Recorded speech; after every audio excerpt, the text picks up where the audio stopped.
오늘 같이 읽겠습니다. 하나님의 말씀은 신약성경 마태복음 10장 5절에서 15절까지 말씀입니다.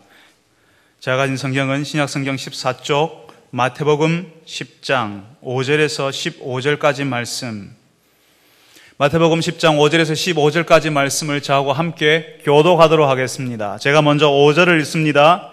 예수께서 이 12를 내보내시며 명하여 이르시되 이방인의 길로도 가지 말고 사마리아인의 고을에도 들어가지 말고 가면서 전파하여 말하되 천국이 가까이 왔다 하고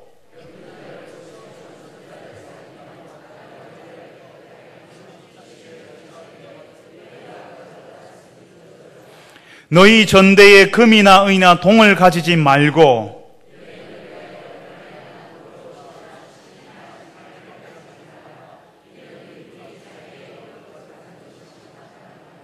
어떤 성이나 마을에 들어가든지 그 중에 합당한 자를 찾아내어 너희가 떠나기까지 거기서 머물라. 그 집이 이에 합당하면 너희 빈 평안이 거기 말 것이요 만일 합당하지 아니하면 그 평안이 너희에게로 돌아올 것이니라.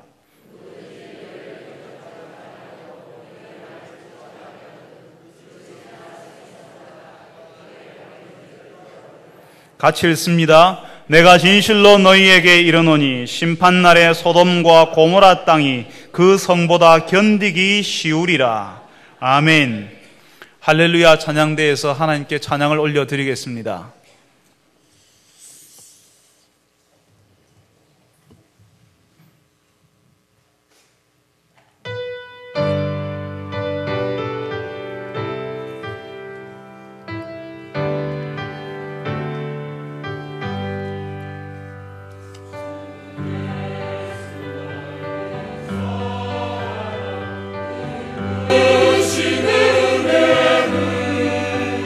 나 힘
참 좋으신 아버지 하나님, 우리가 찬양을 듣는 것처럼 이렇게 예수의 사랑을 아는 자들이 되면 참 좋겠습니다.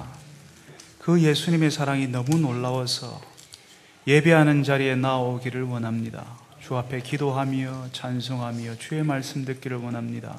주님, 우리의 귀를 열어주셔서, 우리의 눈을 열어주셔서 주께서 말씀하시는 것을 들을 수 있게 하시고 주의 말씀이 들리는 역사가 일어나게 하여 주옵소서. 예수님의 이름으로 기도합니다. 아멘.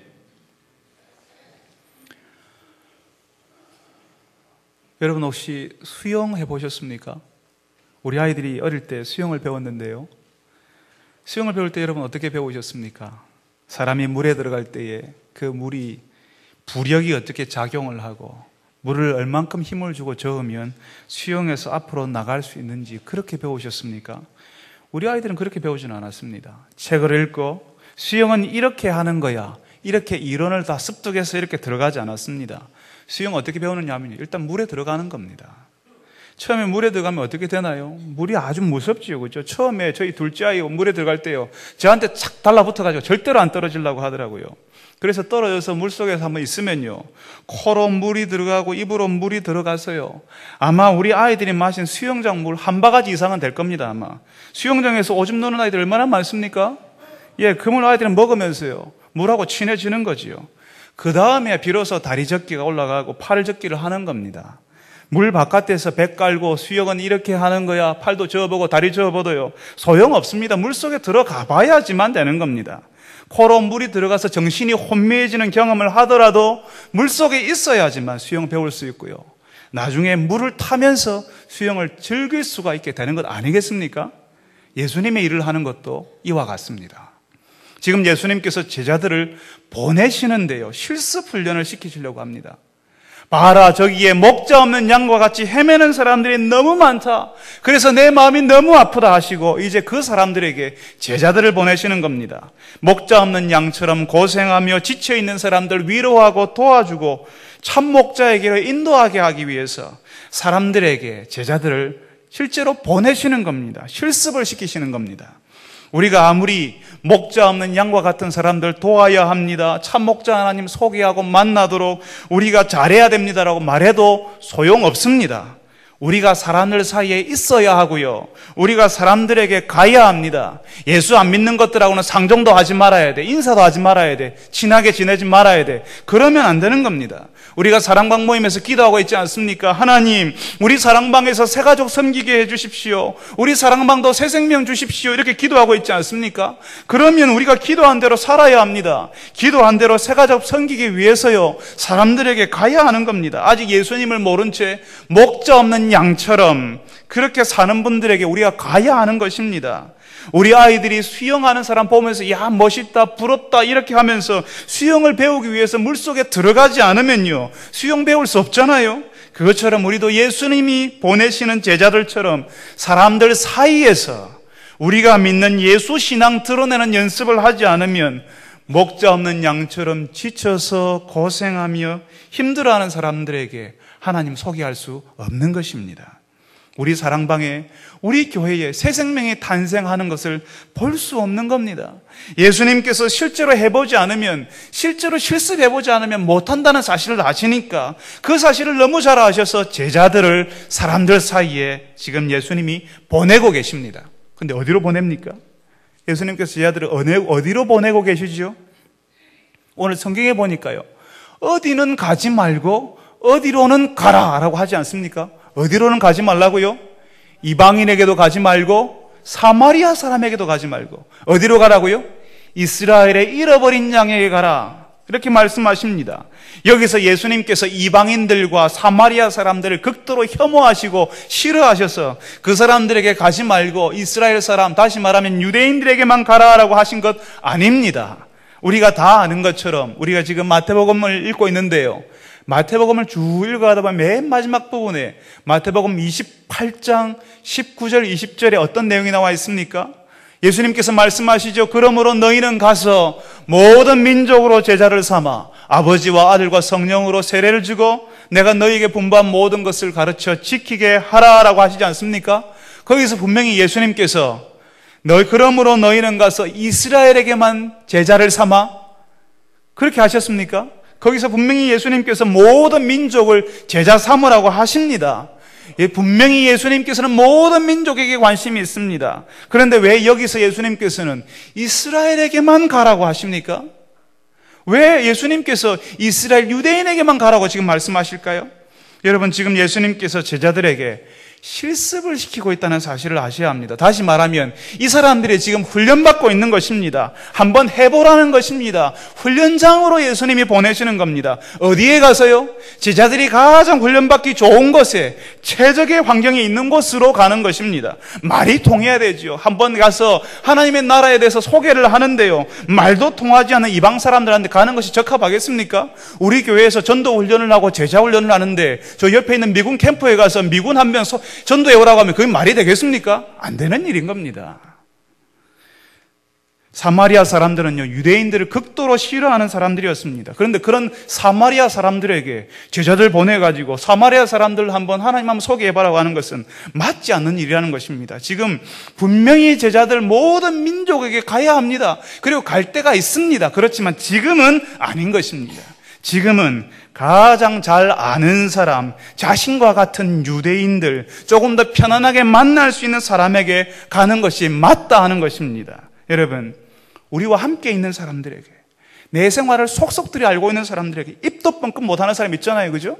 그러면서 나하고는 별 상관없는, 다시는 만나지 않을 사람들, 거리에 지나다니는 사람들한테는 전도지 나눠주고 예수 믿다고 말할 수 있는 것은 이상한 일인 겁니다.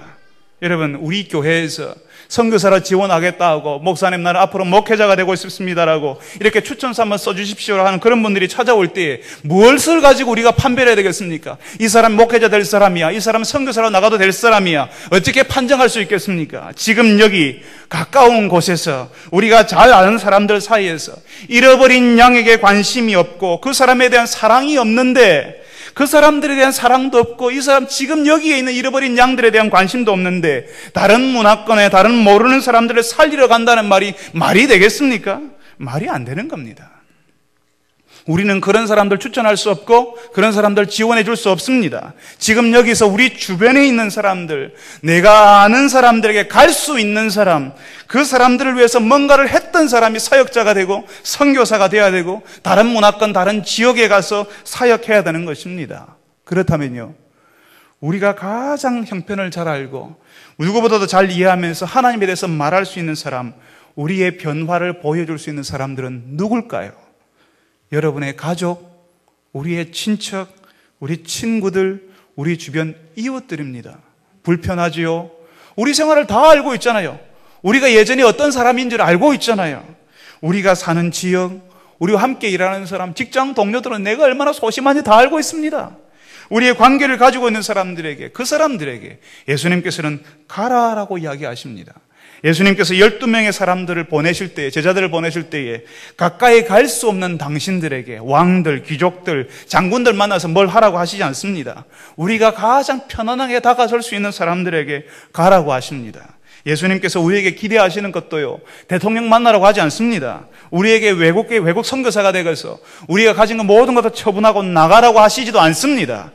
우리가 있는 자리, 그 직장, 사업장, 우리 가게, 우리에게 익숙한 사람들, 그 사람들에게 우리가 경험한 하나님의 은혜, 하나님의 능력을 한번 드러내어 보라고 말씀하시는 겁니다.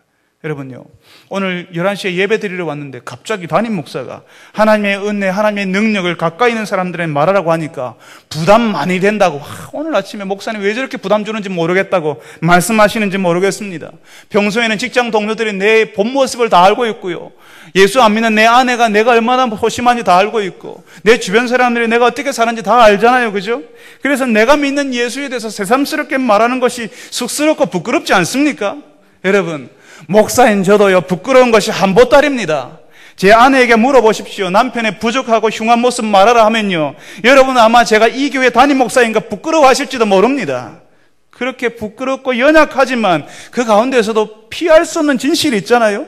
그렇게 부족하고 연약하지만 하나님 때문에 그래도 내가 좋아지고 달라진 게 있잖아요. 하나님의 은혜로 회복된 모습이 있지 않습니까? 그것 보여주면 되는 겁니다.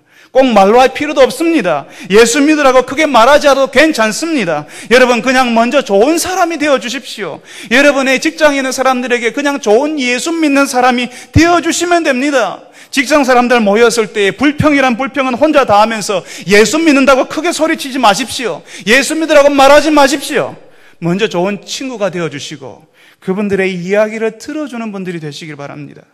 그냥 시간이 걸리더라도 여러분이 있는 모습 그대로 변화되어 살아가는 모습, 여러분이 살아가는 모습 그대로 드러내어 주십시오.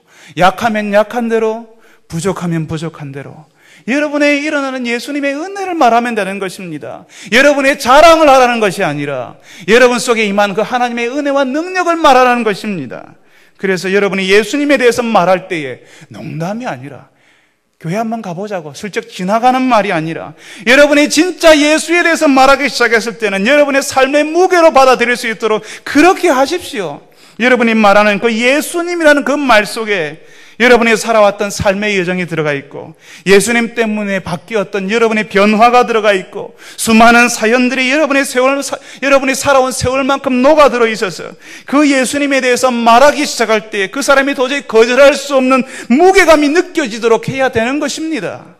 여러분 우리는 거짓말하는 사람들이 아닙니다. 우리 안에 일어난 일, 우리가 지금도 겪고 있는 일 때문에 우리가 살아나고 좋아지고 회복된 것을 그냥 살면서 그냥 보여주면 됩니다. 여러분 말하지 않아도 된다고 말씀드렸지요. 그냥 여러분이 그 사람들 사이에서 있어 주십시오. 그냥 좋은 사람으로 있어 주십시오. 그래서 그분들이 궁금하게 여길 때에 그때 말해주면 됩니다. 어떻게 저 사람이 술, 담배를 끊었을까? 그 사람이 예전에는 고주망태로 늘 살았는데 어떻게 저 사람이 술, 담배를 끊고 새 사람이 되었을까?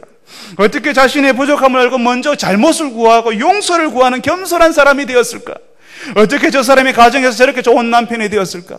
어떻게 저 자신들에게 저렇게 잘하는 아버지가 되었을까? 사업을 하는데 정직하게 사업하는데 어떻게 저렇게 사업이 잘 될까? 그 사람들은 궁금하게 여기지 않습니까? 쭈뼛쭈뼛 물어보고 싶어도 용기가 없거든요. 그때 여러분이 말해주면 됩니다. 사실은 이랬다고. 사실은 나는 부족하지만 하나님께서 나를 이렇게 만들었다고 그렇게 말하면 되는 것입니다. 이제 예수님께서 제자들에게 뭘 말하고 무엇을 해야 되는지 알려주십니다. 제자들이 가서 뭘 말해야 됩니까? 7절에 보니까요, 하나님 나라가 가까워왔다고 말하라고 하십니다. 마태복음 우리가 10장을 읽었습니다. 마태복음 앞쪽을 보면요, 예수님보다 먼저 일을 했던 세례 요한이라는 사람이 있습니다. 이 세례 요한이 말하던 것도 뭐였습니까? 하나님 나라가 가까이 왔다. 예수님의 메시지도 초지일관 하나님의 나라였습니다. 하나님의 나라가 가까이 왔다라고 말하는 거였습니다. 그리고 제자들을 보내시면서 또 뭐 이야기하라고요? 하나님 나라가 가까이 왔다. 그러면 교회인 우리는, 저와 여러분은 그러면 뭘 말해야 됩니까?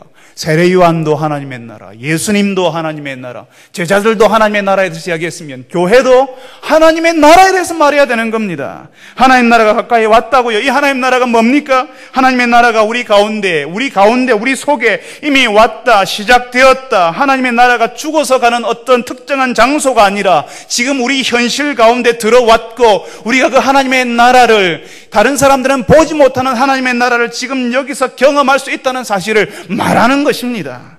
교회는 바로 이 하나님의 나라를 가르치고 보여주고 이 땅 위에서 경험하도록 만들어주는 공동체라는 것입니다. 사람들은 하나님이 어디 있냐고 이야기합니다. 도대체 하나님 나라가 어디 있어라고 이야기합니다. 그 사람들에게 교회를 보여주는 겁니다. 교회가 하나님의 나라의 모습이라고요. 여러분, 모델하우스에 가보셨나요? 제가 한번 아파트 모델하우스에 가보니까요, 마치 그 아파트에 들어가는 것처럼 평수대로 33평이면 33평, 45평이면 45평대로 똑같이 만들어 놓지 않았습니까? 좋은 가구로요, 탁 넣어가지고요. 딱 들어가 보면 가구와 침대들을 만지면서 나도 이런 곳에 살고 싶다는 마음이 절로 들도록 만들지 않습니까? 아파트 분양받기 전에 그 아파트 어떻게 생겼는지, 내부는 어떤지, 어떤 구조로 되어 있는지 먼저 모델하우스 가서 보도록 하지 않습니까? 설계도면 봐서는요, 건축하시는 분들은 설계도면 보면 이 아파트 이렇게 될 거야 다 알지만 평면도 봐서는 우리 같은 사람은 성이 안 차는 겁니다. 그래서 모델하우스 만들어가지고요, 그 모델하우스 들어가서 마음에 들면 그래 결정했어, 이 아파트 살 거야, 이렇게 하지 않습니까? 바로 그것처럼 하나님께서 교회를 하나님 나라의 모델하우스가 되게 하시는 겁니다.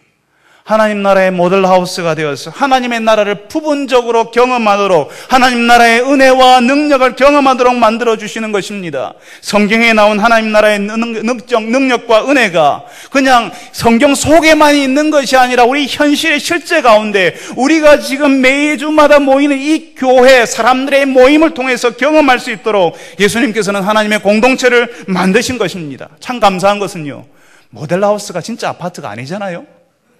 교회가 하나님의 나라가 아닙니다. 교회가 하나님 나라가 아니기 때문에 교회에서 부분적으로 하나님의 나라를 경험하게 되지만, 우리가 이제 교회에서 하나님 나라를 부분적으로 경험한 사람은 완전히 이루어질 하나님의 나라, 교회에서 하나님의 은혜와 능력을 이렇게 경험할 수 있다면 하나님의 나라에서는 더 완전하게 경험할 수 있기 때문에 그 하나님의 나라를 기대하며 사는 사람이 된다라고 하는 것입니다. 마찬가지로 교회는 하나님의 나라가 아니니까 이 교회 안에서 부족하고 연약하고 말도 안 되는 일도 같이 일어납니다. 교회를 보면 교회에 나와서 우리가 은혜 받고 하나님의 능력 가운데 살아가지만 불편하고 마음의 상처를 받고 힘들잖아요.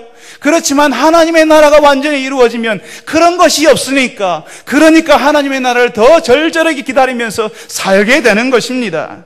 그러니까 우리가 좋은 교회가 되어서 우리 교회가 이름만 있는 교회가 아니라 하나님 나라와의 능력과 은혜를 보여주는 하나님의 좋은 교회가 되어서 하나님이 없다고 하는 사람들, 하나님이 안 보인다고 하는 사람들에게, 하나님을 모르는 사람들에게 우리를 보라고, 교회에 있는 우리를 보라고, 교회 안에 들어와 있는 우리를 보라고 하는 것입니다.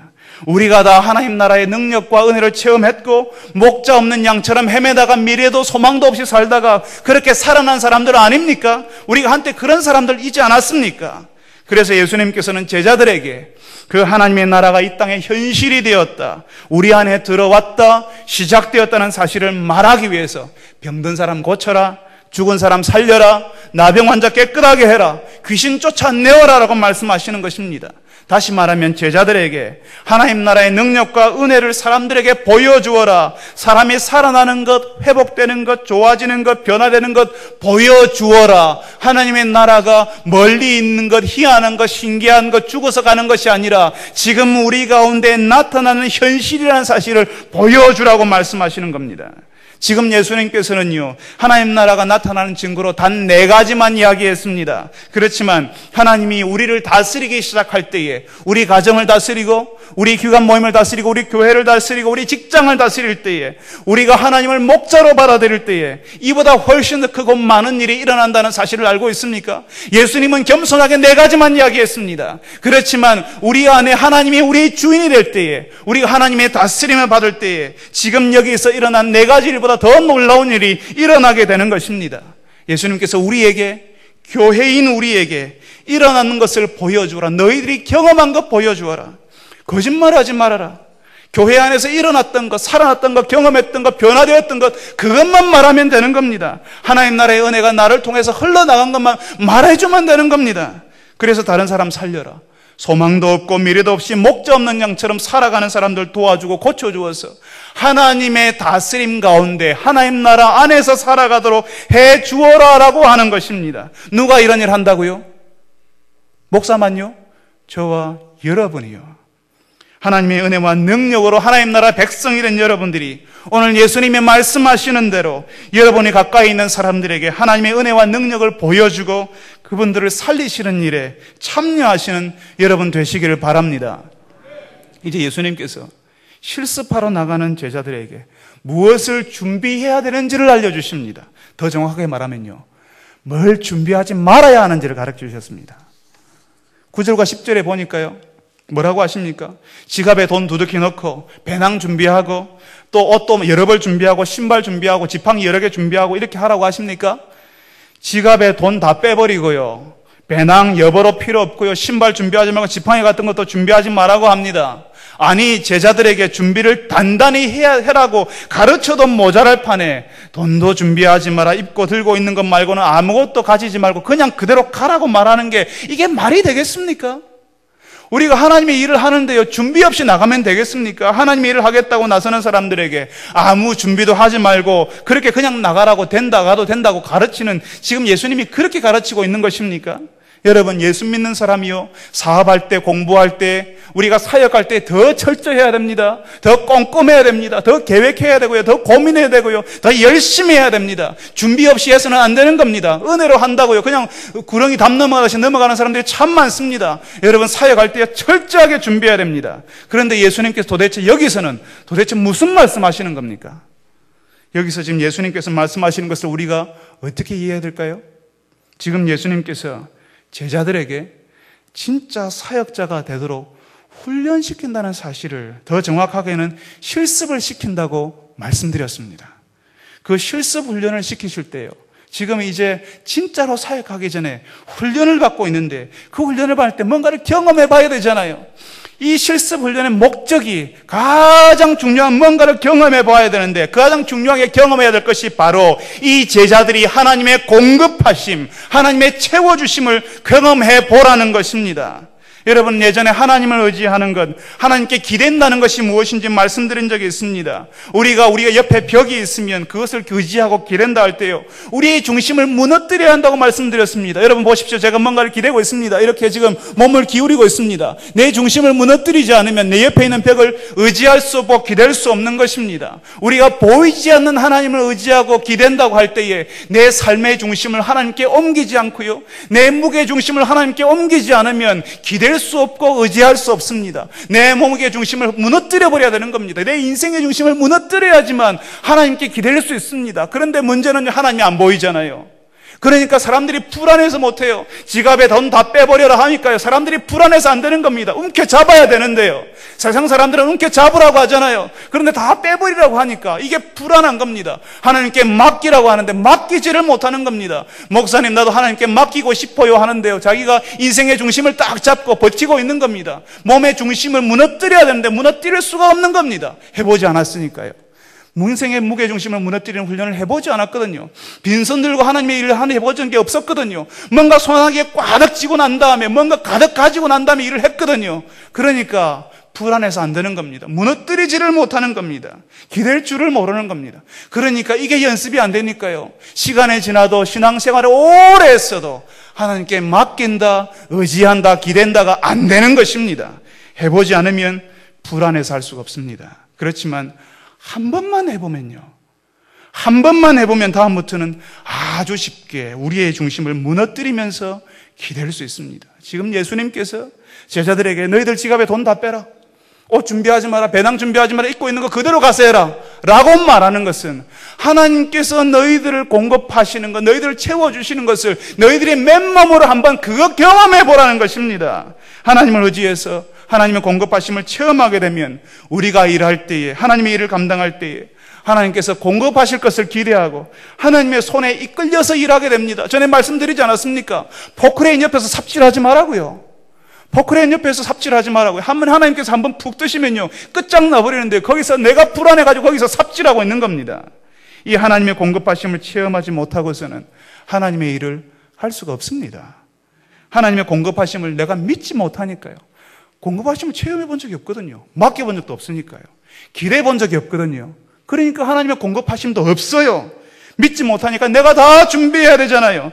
준비하고 또 준비해도 끝이 없습니다. 또 부족해 보이고요. 그러니까 부족하니까 불안하잖아요. 하나님의 일을 하면서도 평안이 없습니다. 즐거움이 없고 기쁨이 없습니다. 늘 불안합니다. 인상에 찌부러져 있고요. 왜냐하면 하나님의 공급하심이 없거든요. 내가 해야 한다 생각하거든요. 그러니까 불안하고 초조하고 안 되면 어떻게 하지? 잘 되지 않으면 어떻게 하지? 사람들이 나를 뭐라고 할까 두려워하면서 그러려 하는 겁니다. 하나님의 공급하심을 체험하지 못할 때에 하나님의 일을 하는 것은 불가능합니다. 그래서 오늘 예수님께서는 조금은 이해할 수 없는 말씀을 하시는 것입니다. 지갑에 돈 넣지 마라, 여벌옷, 신발 필요 없다고 말씀하시는 것입니다. 지금 여기서 예수님께서는 우리가 하나님의 일을 할 때 진짜 중요한 것, 정말 준비되어야 할 것을 말씀하십니다. 그걸 경험하도록 하기 위해서 아무것도 준비하지 말라고 하는 겁니다. 선교할 때에, 사역할 때에 돈이 없어서 못하는 거 아닙니다. 사람들이 이야기합니다. 우리는 돈이 없었어요. 우리는 뭐가 있었어요. 빚이 있었어요. 뭐가 있었어요. 이렇게 이야기합니다. 사람들 사이에서 우리가 일하기 시작할 때에 하나님께서 필요하신 것을 채우신다는 사실을 예수님께서 여기서 말씀하십니다. 하나님께서 기뻐하시는 일을 할 때에 하나님께서 가만히 계시지 않는다는 겁니다. 하나님이 친히 채우십니다. 사람들을 붙여주시고 그 일이 이루어지도록 하나님께서 지원하시고 도우십니다.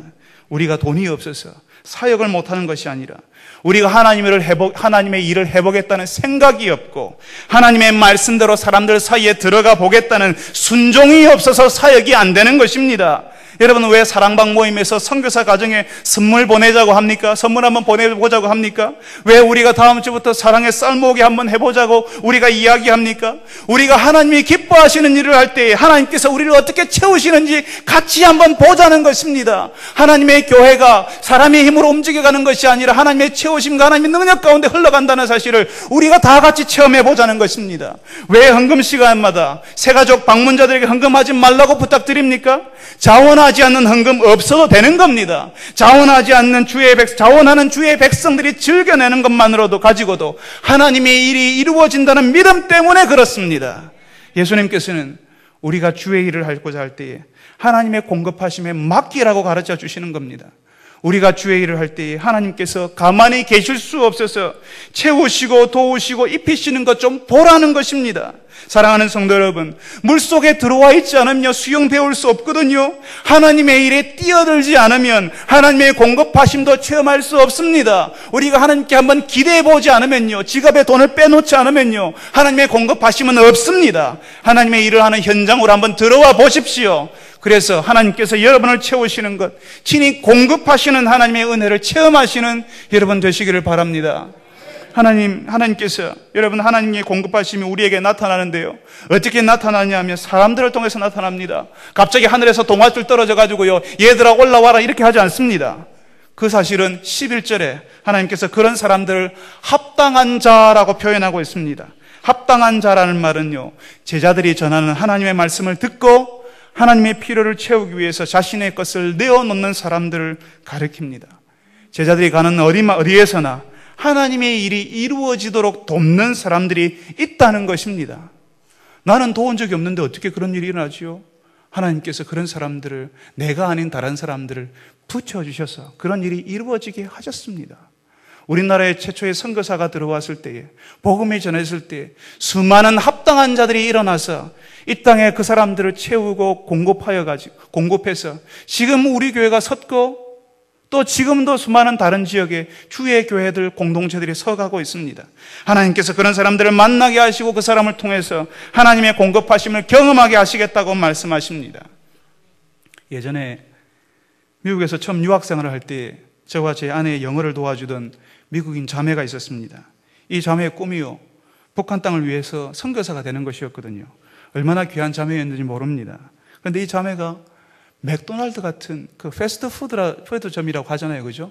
그런 곳에서 아르바이트를 하고 있었습니다. 한 시간에 요즘 돈으로 하면 한 4,500원쯤 받으면서 일했습니다. 제가 물으니까 참 귀한 자매인데 대학을 다니면서 대학 학자금을 은행에서 융자해서 그거 갚아야 된다고요. 이제는 많이 갚았고 2,000 몇백 불 남았다고 이야기했습니다. 한국 돈으로 한 300만 원 되겠죠. 그거 갚기 전에는 아무 데도 갈 수 없다고 해서 제가 제게 있는 2,000 몇백 불 그냥 그 자매에게 주었습니다. 저도 유학생이었습니다. 돈을 지어놓고 지내는 사람 아니었지만 그때 하나님께서는 저를 통해서 그 자매에게 공급하셨던 것입니다. 그 일이 한 번만 일어났을까요? 사실은 제가 가지고 있었던 그것들도, 제가 그 자매에게 줄 수 있었던 그것들도 저의 사역을 위해서 누군가 저에게 공급해 주었던 것입니다. 지금 제가 가진 것들도 다 누군가 하나님의 사역을 위해서 저에게 공급해 준 것 아니겠습니까? 우리 교회 집사님, 권사님, 장로님 좀 된다고 하면 하나님께서 여러분을 통하여서 다른 사람들을 채우고 공급하시는 은혜들을 체험해보지 못하면 우리 교회 장로, 집사, 권사가 될 수 있었겠습니까? 여러분의 인생을 통해서 그런 일들이 나타나고 또 계속 나타나는 것입니다. 우리가 일하는 동안에 하나님께서 우리를 통해서 다른 사람에게 공급하십니다. 우리 역시 하나님의 공급하심을 경험하는 것입니다. 지금 그 자매는요, 한국 사람과 결혼해서 북한 선교를 위해서 사역하고 있습니다. 여러분, 이 세상은요, 가지고 있는 것을 어떻게 굴릴까 고민하라고 하십니다. 굴려라, 쓰지 마라. 쓰면 모으지 못하고 모으지 못하면 나중에 불행해진다고 가르칩니다. 예, 맞습니다. 우리가 하나님의 선한 청지기가 되어서 우리에게 허락하신 것을 잘 관리해야 됩니다. 그렇지만 하나님께서 우리에게 허락하신 것을 하나님이 기뻐하시는 일에 내어놓을 줄 알아야 한다는 것입니다. 우리가 다 그렇게 신앙 고백하지 않았습니까? 우리가 가진 것, 우리가 누리고 있는 것은 사실은 하나님께서 은혜로 우리에게 허락하신 것이라고요. 하나님이 기뻐하시는 일에 내어놓을 때에 여러분 역시 공급하시는 하나님의 손길을 경험하시게 될 겁니다. 예수님께서 그렇게 공급하시는 사람을 위해서 제자들에게 그 집에 들어가면 평안을 빌어 주어라 라고 말씀합니다. 12절에 그 가정을 위해서 복을 빌으라고요. 샬롬, 평안을 빌으라. 샬롬을 빌으라. 하나님의 복을 빌어주라고요. 그 가정이 합당하면, 다시 말하면 제자들이 전하는 하나님의 말씀을 듣고 그 필요한 것을 공급하는 그 가정에 하나님의 복, 하나님의 평안이 실제로 임할 것이라고, 하나님의 복이 현실이 된다고 예수님께서 말씀하십니다. 여러분, 여기서요, 우리가 꼭 알아야 될 것이 있습니다. 우리가 하나님의 은혜를 말하고 우리가 경험한 하나님 나라의 능력을 말해도요, 우리 마음의 진심을 이야기하잖아요. 내가 경험한 것, 내가 예전에 참 부족하고 연약한 사람이었지만 하나님께서 나에게 보여주셨던 그 하나님의 은혜를 말해도요, 진심을 이야기해도요, 말해도 들으려고 하지 않고 받아들이려고 하지 않는 사람들이 늘 같이 있습니다. 여러분이 전하는 것을 거절해도, 그 사람들이 거절해도 이상하게 생각하지 마시라는 겁니다. 여러분들이 정말 고민하고 애쓰며 여러분들이 마음에 준비를 해가지고 정말 내가 이런 일을 당했다고, 내가 이런 일이 일어났다고 그 사람들에게 이야기했어도 그분들이 여러분의 이야기를 이런 지하에 거절하더라도 이상하게 생각하지 마십시오. 그것 때문에 실망하지도 마십시오. 그냥 거절당했으면 다른 곳으로 가면 되는 겁니다. 거절당한 사람한테 머무르지 말고 말씀을 받아들이는 다른 사람들한테 가라는 것입니다. 14절에 예수님께서 그런 가정에 나올 때 먼지 털어버리라고 하잖아요. 그죠? 먼지를 털어버리라는 것은 그 사람들에게 연연하지 말라는 것입니다. 먼지를 털으라고 하니까요, 받아들이지 않는 그 사람들을 향해서 조롱하고 미워하라는 말씀이 아닙니다. 내가 전도지 전해줬는데 그 전도지 꺾여가지고 쓰레기통에 버리는 사람들 뒤통수를 보면서, 우리가 전하는 신앙을 받아들이지 않는 사람들 보면서 에라 지옥에 나가라, 어디 잘되나 한번 보자, 내가 천국에서 지옥에서 고통당하는 네 얼굴 내가 한번 볼게, 이런 심정으로 하면 안 된다는 겁니다. 그렇게 하면 안 되는 것입니다. 지금 거절하고 있는 그 사람도 인생의 어느 순간 우리가 믿는 신앙에 대해서 관심을 가질 때가 있습니다. 사람이요, 항상 좋을 때가 없잖아요. 힘들고 어렵고 외로운 순간이 찾아옵니다. 그때에 우리가 믿는 하나님의 은혜와 능력에 대해서 그분들도 궁금해지시는 것입니다. 그때에 우리는 그분들에게 다시 말해줘야 됩니다. 지금은 우리의 진심을 받아주지 못하시지만 그분들이 힘들고 어려워하고 외로워할 때에, 그때에 우리의 진심을 다시 말하면 됩니다. 내가 경험한 하나님의 나라의 은혜, 하나님 나라의 능력을 다시 말할 때에 그분들이 지금은 당장 거절하더라도 그때에는 그분들이 우리의 이야기를 듣고 우리가 전하는 예수, 우리가 전하는 하나님의 나라에 대해서 듣고 싶어하고 알고 싶어하고 우리가 함께 이루고 있는 이 공동체 교회에 한번 와보고 싶어하는 마음을 가지게 되는 것입니다.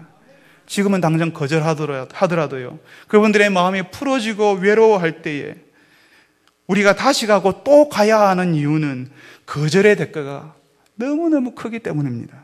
여러분, 요한복음 3장 16절을 아시지요? 거기서 어떻게 이야기합니까? 어떻게 말씀합니까?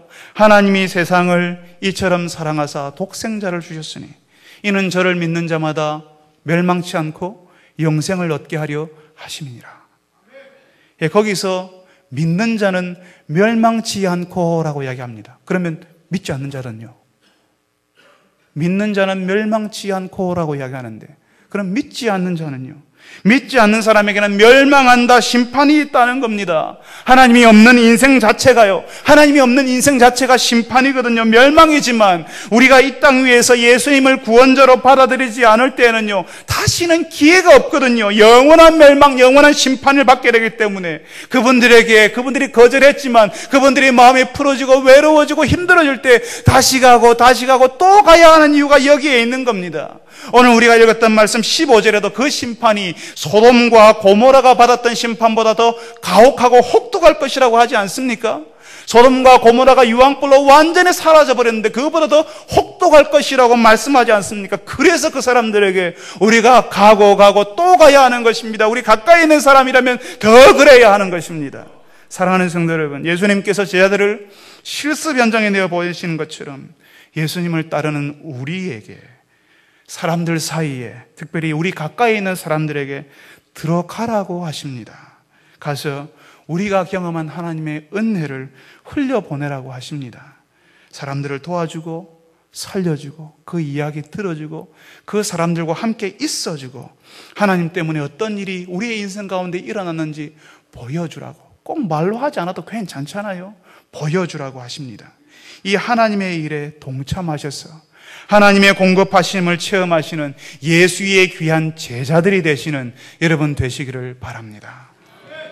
여러분, 우리가 말씀을 들었습니다. 우리 같이 한번 기도합시다. 이 말씀을 들은 대로 우리가 살게 해주십시오. 이 말씀대로 하나님의 복이 우리 가운데 일어나게 해주십시오. 나도 가까운 사람들에게, 오늘 여러분들이 기도하면서 여러분 가까이 있는 사람들에게, 여러분 가까운 사람들이 혹시 이름이 떠오르지 않습니까? 그 사람의 얼굴이 떠오르지 않습니까? 그 사람을 위해서 기도합시다. 이번 주에 그분에게, 그분과 한번 시간 보내게 해주십시오. 그분에게 전화 한번 하게 해주십시오. 그분에게 내 마음의 진심을 한번 말하게 해주십시오라고 기도합시다. 그분에게 내가 경험한 하나님의 은혜를 흘려보내게 해달라고 기도합시다. 하나님, 나도 하나님의 일에 동참하게 해주십시오. 그래서 내가 하나님을 의지하고 기대할 수 있게 해주십시오. 하나님께 기대어서 하나님의 공급하심을 나도 체험하게 해주십시오. 나도 하나님의 일을 하는데 다른 사람을 채우는 일, 나도 하나님의 공급하심이 나를 통해서 흘러가게 해주십시오라고 기도합시다.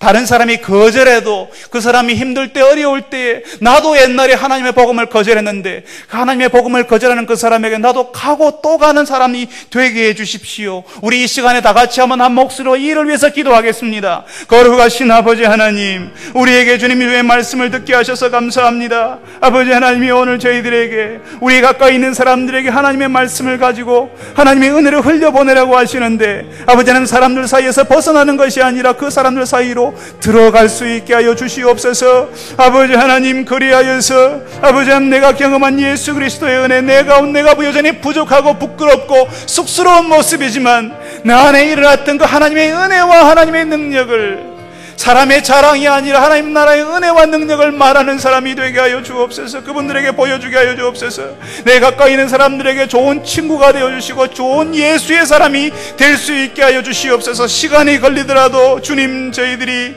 아버지 하나님 이런 일을 연습하며 훈련하는 저희들이 되게 하여 주옵소서. 아버지 하나님, 구호 없는 것은 저희들이 하나님을 기대하며 하나님께 기대고 하나님을 의지하기를 원합니다. 우리 인생의 중심을 무너뜨리기를 원합니다. 아버지 하나님, 우리 인생의 무게 중심을 무너뜨려서 하나님께 우리 인생을 맡기기를 원합니다. 주님이여, 저희들을 긍휼히 여기셔서 하나님께 맡길 때 하나님께서 공급하시는 것을 체험하게 하시고, 하나님께서 우리 인생을 인도하시는 것을, 목자 되신 하나님께서 우리를 인도하시는 것을 체험하게 하여 주시옵소서. 주님, 그리하여서 우리 안에 일어난 그 변화 때문에 우리를 거절하는 그 사람들이 외롭고 힘들어하며 고통스러워할 때 우리가 찾아가고 또 찾아가는 하나님의 교회가 되게 하여 주시옵소서. 거룩하신 아버지 하나님, 우리 교회가 하나님 나라의 은혜와 능력을 말하며 보여주는 하나님 나라의 모델하우스가 되기를 원합니다. 하나님, 우리 교회에 변화받은 사람, 살아나는 사람, 회복된 사람, 고쳐진 사람, 하나님 앞에서 놀라운 것을 발견하는 사람이 가득한 교회가 되게 하여 주시옵소서. 아버지 하나님, 그리하여서 우리 안에 없는 것을 말하는 사람들이 아니라 우리가 경험한 것, 아는 것, 본 것, 하나님의 은혜와 능력 때문에 살아난 것을 말하는 사람들이 우리 교회 안에 들어와 있게 하여 주시옵시고, 이분들을 바라보고 주님, 우리 교회에 들어오는 새로운 가족들, 새 생명들이 우리 교회 안에 계속 일어날 수 있게 하여 주시옵소서. 하나님의 나라가 우리의 현실이 된 것을 보여주는 교회가 되게 하여 주옵소서. 이 시대, 이 지역뿐만 아니라 이 시대를 넘고 이 지역을 넘어서 하나님 나라의 능력을 말하며 전하는 교회가 되게 하여 주옵소서. 하나님의 일을 저희들이 감당할 때 하나님의 공급하심을 경험하게 하시고, 주께서 우리가 아무것도 없지만 하나님께서 친히 채우시는 것을 저희들이 친히 볼 수 있는, 직접 우리 눈으로 볼 수 있는 귀한 교회가 되게 하여 주시옵소서. 우리가 경험한 이 하나님의 은혜를 우리를 거절하는 사람들에게, 그들이 힘들고 어렵고 아파할 때에 다시 가고 또 다시 가서 우리의 마음의 진심을 전하는 그런 따뜻한 교회가 될 수 있게 하여 주옵소서. 예수님의 이름으로 기도합니다. 아멘.